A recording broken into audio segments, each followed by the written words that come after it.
Hello and welcome to Comic Island. My name is Arden, and today we're talking about X-Men number 11. A fun book overall that feels like a much better Empyre tie-in compared to the previous issue, where the events of Empyre were only vaguely alluded to while we were dealing with a bunch of other X-Men stuff.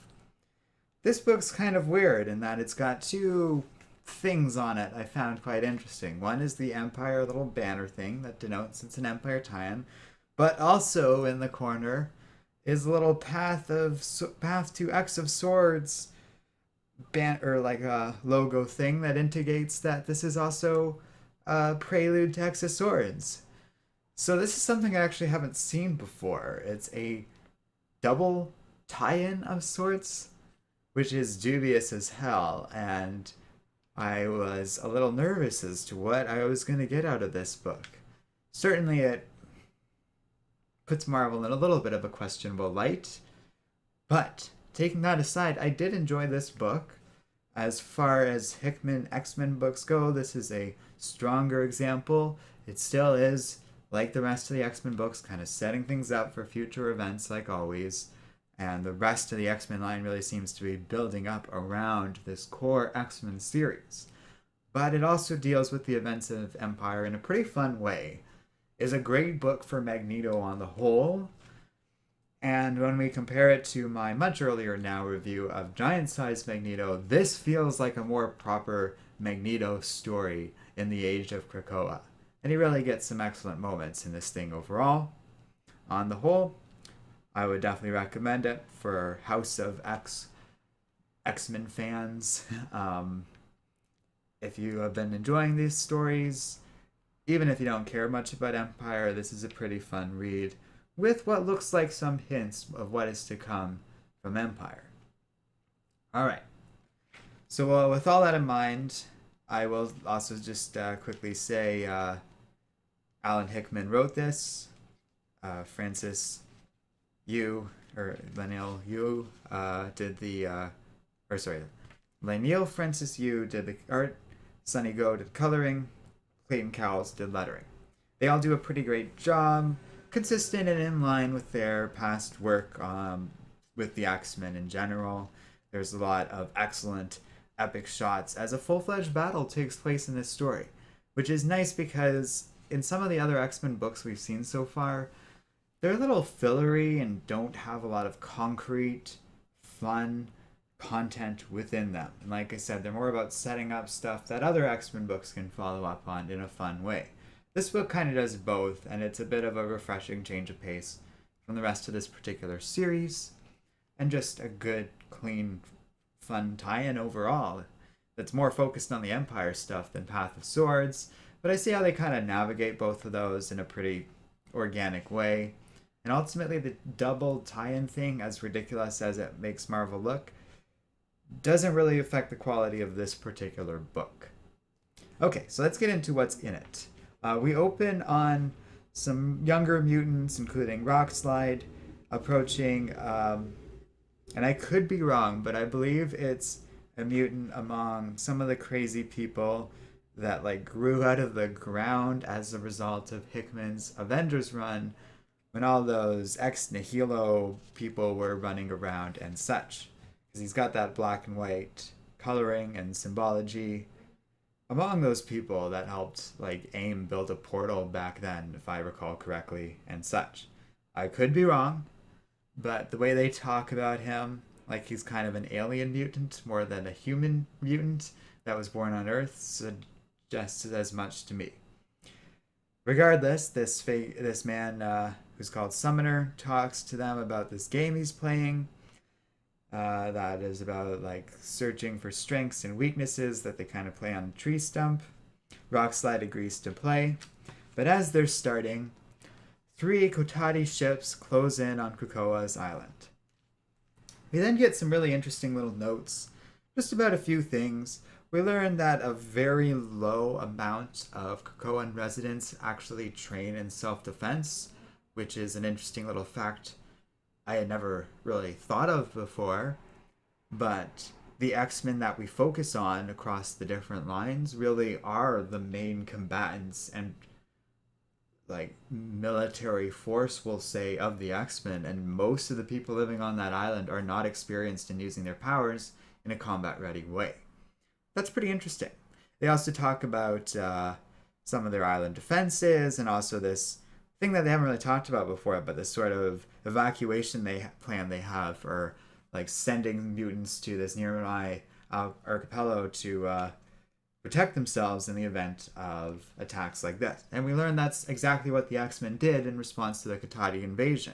We cut to the next day, and Exodus, who actually had a pretty cool role in the Empyre X-Men tie-in, like, which is a different series, or a mini series, we'll say, where he was part of like the telepathic army that just kicked butt on Genosha in that particular story.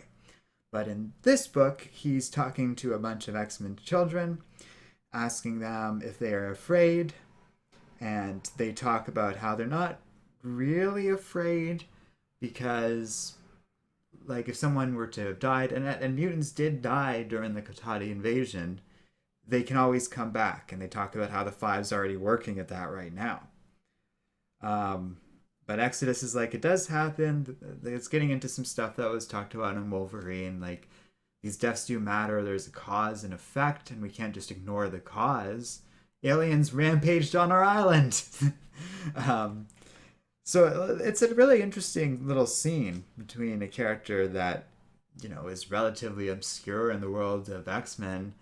He has some pretty cool moments talking to these kids about this. And they do kind of admit, like, they don't fear death, but like, we fear man and impose him. Like, it's a lesson that they've clearly taught these children before.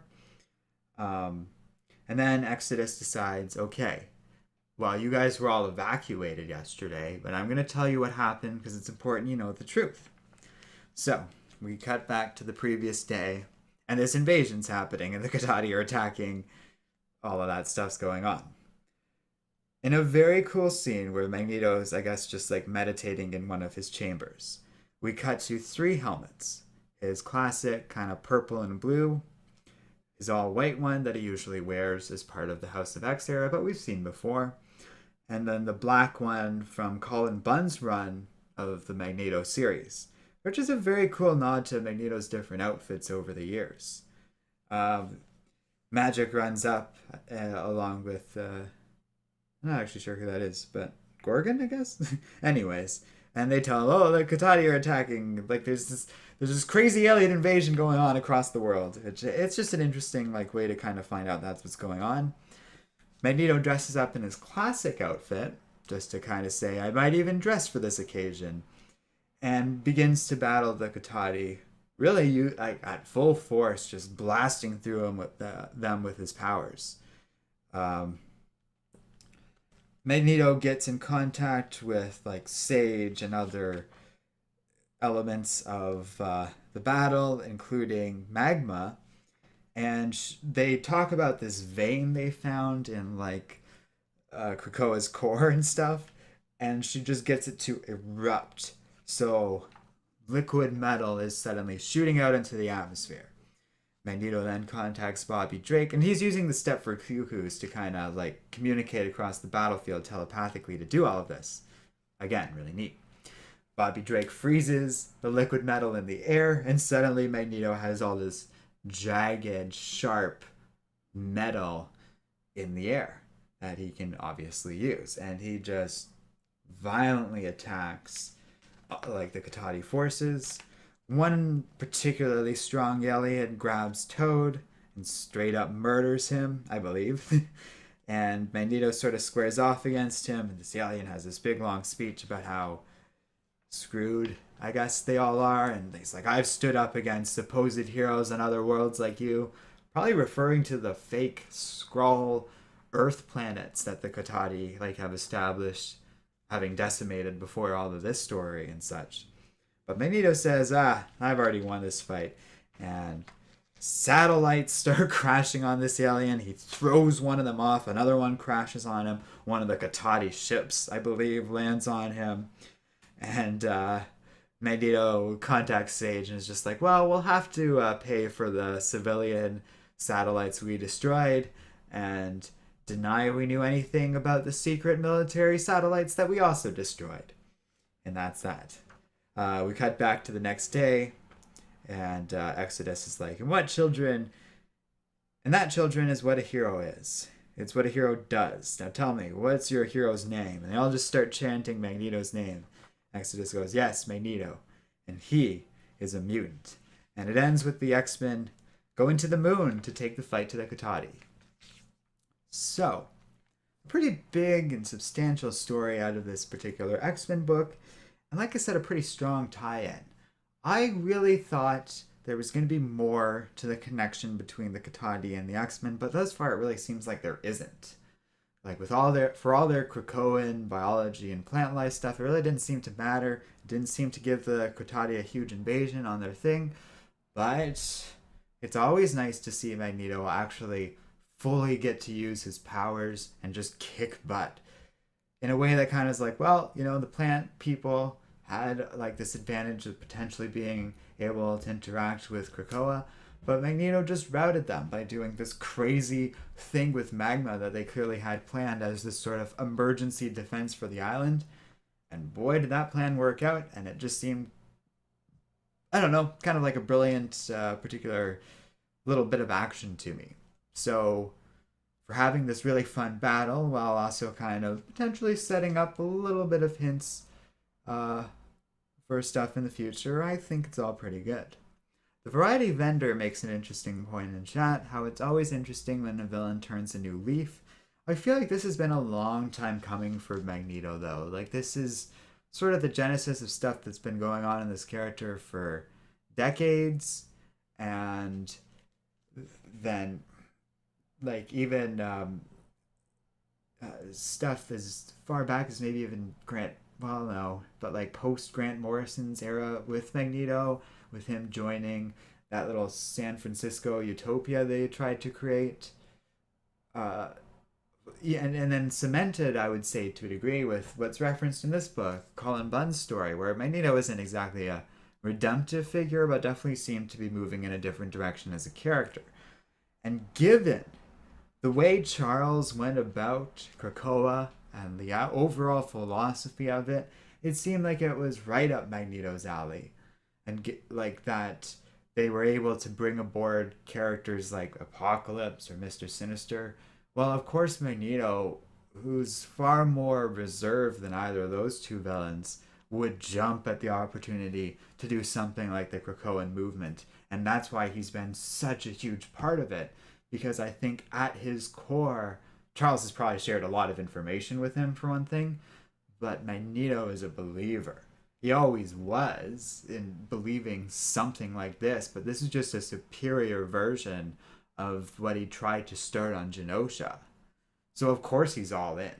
I think it's the most natural thing in the world for his character. I think most characters behave appropriately for the Krakoan age, but there is, as we've talked about, a sinister undertone that I have to believe is intentional because it's so consistent that something more is going on behind all of this, I think. Just little hints along the way.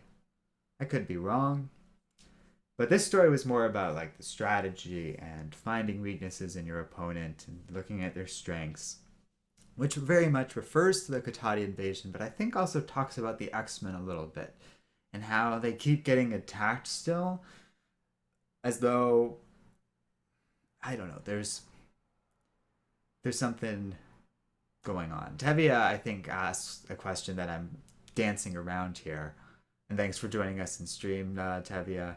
But he's saying, do you think everything will come crashing down soon? I don't believe so. I think this stuff's here to stay, but I think there's, like I was saying, more to this story. And Tevia's saying, so the X-Men are not invincible. They never really were, and I think that story's made it clear. I think what it really comes down to is that they've taken the trope of comic book deaths and flipped it on its head. And just they've made it like you can't just rely on that to be the big game-changing moment of a story anymore, which I think really strengthens the overall climate and atmosphere of these stories. It's a little counterintuitive, but by taking death off the table, you can do fun, weird stuff like Wolverine and the X-Force just getting mauled constantly because they're on the front lines and doing all these super risky Black Ops maneuvers, while also having tangible reasons to want to avoid a bunch of children experiencing death, even if it's not permanent for them. I think it's interesting. Maybe it's a little glimpse into our own future as biotechnology in the real world develops and death might not be as certain of a thing as it once was. That sounds crazy, but do a little bit of reading. I'm not throwing it out there. I'm also not talking about the immediate future, but I think it's pretty interesting. Okay, I gotta go back and chat a little bit because I've talked about 2 comments and there's more here. Tevye is saying, I didn't know there was another Empyre tie-in. Well, I mean, I haven't covered all of them, but we did cover the previous X-Men issue, which was also an Empyre tie-in. There seem to be quite a few of these. Tevye is saying, I burned out of Empyre. I'm definitely on my last legs, basically just picking up the books that I've already ordered from my comic book store because I do not want to cancel on them. I don't want to futz around with their ordering system and have them sitting on comics that I wanted and I'm not paying for all of a sudden. That's a jerk move to comic book stores and one of their biggest costs. So don't do that. Not to wag a finger. It's just if you see a comic book fan do that or know someone you can't do that. If you order a pre-order book, even if you haven't paid for it, they're paying for it and you have to go pick it up. So many stores will post pictures of just these huge stacks of hundreds of dollars worth of unpaid books. And it's, like I said, one of the biggest costs and a huge factor in when a comic book store unfortunately closes. And I'm not calling out you specifically as a viewer if you don't do that, but just like I said, don't let people get away with that. If you have a friend who is behind on that, it's a bad time to not be paying your comic book store money you owe them. The Variety Vendor says, I kind of stopped reading X-Men comics after Nation X. I want to get back in. Would this be a good redive? Well, X-Men number 11 isn't, but you absolutely can pick up the House of X / Powers of 10 trade, and that is one hell of a jumping on point. Not everyone agrees, but that will tell you, that book will be your litmus test, because if you give it a chance and read through the whole thing, but if that book wins you over to this new era of X-Men, it tells you all you need to know about this stuff, and then you can just start picking up random X-Men titles as you see fit, because you will know the basics of what's going on behind this new era of X-Men. I think, personally, X-Men fans from any era can appreciate what's going on here. I like this stuff, and as I've talked about before, more than any other X-Men era I've seen in history. I'm a little bit alone in that, even among people who like House of X, because they wouldn't go that far. But I think there's so much raw potential in this that it absolutely at least compares to Chris Claremont's era. Although, to be fair, Claremont and Hickman are each going for very different things, so it's not a fair comparison to begin with. Long answer. Tevye is saying, let's hope we don't get X-Men versus Avengers 2. Personally, given the X-Men's actions, and I think Marvel's resistant of doing this, it would be a very natural thing for them to butt heads with the human race, including the Avengers. I think it would be interesting to sort of spread this cool idea of the X-Men conquering death a little bit beyond the X-Men. If that sort of thing was on the table for the Avengers and other superheroes, that would be a pretty interesting story to me. I can even I have an outline in my head for how a story like that would go and why that is. But I don't want to get into all that right now. Adrian is saying, the thing with death is I wonder if the dead become clones and turn out to be an army to be used against the world. Well, that feels like the kind of thing that would be covered in X Factor, but I don't believe so. That would be every X-Men, or a huge chunk of them at this point. And, that sort of thing feels like it goes against the spirit of House of X. And Tevi is saying, do you think it'll become crashing down? Like, they put in redundancy specifically so if Krakoa blows up, they still have potential resurrection protocols. Like, you really need the island, but there's potential things they could do, like get a Krakoan seed out of that and grow a new island or something. I don't think it's as simple as like, oh, they're just screwed if something bad happens. They've thought of like, because there's stories in the X-Men line where they've talked about like if the Earth gets destroyed, they have off-planet backup sites somewhere out in the solar system and beyond, apparently, including like some stuff over in the Shi'ar Empire. They Alan Hickman deliberately put in a lot of redundancies into the House of X era to kind of prevent a writer from easily tearing it all down for the sake of drama. And I hope for a very long time no writer gets it in their head to do that, because this Krakoan stuff, like, let's just explore this for a while. Why bother going back to Westchester? You could grow that mansion on the island. You can have the Blackbird. You can have all of these classic X-Men things, including outfits, without compromising anything from Krakoa. But Krakoa, I don't know. Krakoa insulates the X-Men from a lot of comic book tropes, and I think that's really cool.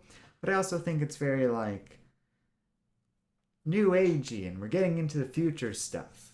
And Stan Lee and Jack Kirby created, like, self-aware robots, magical gods that benevolently wanted to work with the Avengers, people that can grow and shrink themselves out in the world. That was a very far and unrealistic take on 1963 America. It still is today. But, like, it opens up the opportunity to explore things. And like I said, Hickman's particular take on sci-fi and stuff, I think, is a pretty cool take on potential real world future things. No, you're not going to be able to grow a plant that creates snacks for you or cures cancer on its own. But biotechnology and genetic engineering with medicinal purposes is very much a thing. And I think it's more of the future than like nanobots or holograms, the way other sci-fi things tend to focus on these things. And to be fair, X-Men hasn't been immune to holograms, but I think that Hickman, like I said, just has a better handle on like, a lot of stuff is going to be grown. Tech is going to be more like that too in the future. Biotech, I think, is more of a thing than just straight tech in terms of future industry and human progress in the real world. So, like, in my eyes, Hickman kind of has a better pulse on actual science fiction more than a lot of other comic book content we get just in the modern age, sure, but historically comic book content, in my opinion. The variety vendor says, I'm digitally forced because of the lack of comic book stores in Dubai. Well, that makes sense, but there's a lot of regions where that's true too, including rural areas in Canada and just communities where there isn't enough like consumers in the area to justify a comic book store. So you do what you can. You do save a lot of money going digital and space. Like that box that's been here since Empyre began pretty much is filling up really quickly given how it's relatively new, but books add up even when I kind of am pretty loose about giving them away. Tevi is saying nano machines, son. I could get into nanomachines a little bit. I think there's potential there, but there's a lot of problems with manufacturing machines that small. And semiconductors are kind of already about as small as they can get from a physics perspective, from what I understand. And until that's addressed with like positronic or biotech style computers, it's going to be a bit of an issue. Yeah, I know science. Maybe I'm not an expert, but last I checked, that's the issue with nanotechnology relative to genetic augmentation, cloning, stem cell research, that sort of thing that I'm referring to, which seems more promising, and there's been more development in the last couple of years from what I understand. I am not a scientist, but I am science literate. I have been trained in that regard, and that's how I'm able to do the science of videos like with Superman and stuff. Uh, Tevi is saying it's way better than the terrible Age of X-Men garbage. Well, it's certainly better than a lot of eras of X-Men history. I think there's gems along the way that I don't want to disparage too much relative to House of X, including the Claremont era, which I already did earlier in the stream, but also even like that Utopia era. It had its moments. But then the next comment Evia says is, plus it's 10 times better than the terrible Bendis X-Men garbage. Well, I don't disagree with you there. Bendis's take on X-Men was repetitive and got really stale, and ultimately I'm looking back on increasingly as a relative low point. Maybe not quite on the level of Austin's run or some of the shabbier parts of Grant Morrison's era, but not that it just like, well, I don't know. Grant Morrison's X-Men run isn't the strongest Grant Morrison thing I've read. But I don't hate it either. But Bendis is just awful. And I've been thinking about that Bendis X-Men era because I've been reading a different book of him that's quite similar from around that time period, and we'll be talking about in a video at some point in the future. So, I think that's about it for X-Men number 11. A pretty fun and strong book overall that I think is closer to the other X-Men Empyre tie-in taking place in Genosha. That was sort of more of a standalone thing. It feels very similar to that. This was Genosha's version of... Sorry, this was Krakoa's version of the Genoshan attack. And while it wasn't nearly as frantic or fun, it was an A-plus Magneto story, as far as I'm concerned. Not that, like, that... I just mean that sort of as an expression. We don't really grade like that. Although we're going to try an experiment like that for a different series in the future that I am referring to when I was talking about that Bendis run. It'll include Bendis's run along with a lot of other authors. So stay tuned for that. But next up, we're going to... I'm not going to pick them up. We're going to do the... we're going to catch up on the Cable series a little bit. I don't know if I'll be able to pull that off tomorrow. I have a lot of stuff going on tomorrow, but Sunday I'm going to really try and catch up on some of these books that I only managed to just get today. And hopefully next week, the comics will be right on time. So thanks for watching, guys, and I'll see you next time here on Comic Island. Oh, and special thanks to all of the lovely people who joined me in chat today, especially Adrian, Tevia, Variety Vendor. You're all pretty talkative. Oh, I missed a thing. The Variety Vendor says, I remember writing a comic when I was a teen called The Planet Brotherhood, where all the rogue mutants lived on a distant planet and clashed with comic beings. I mean, it sounds cool, that what you're saying there. It does remind me too, because I don't want to disparage you when I'm about to say it, it almost reminds me of those rumors of the X-Men going off to their own planet post Avengers versus Inhumans. But I think your idea is kind of interesting too, and it could even work in the setting of Krakoa. But yeah, thanks again, guys, and I'll see you this weekend here on Comic Island.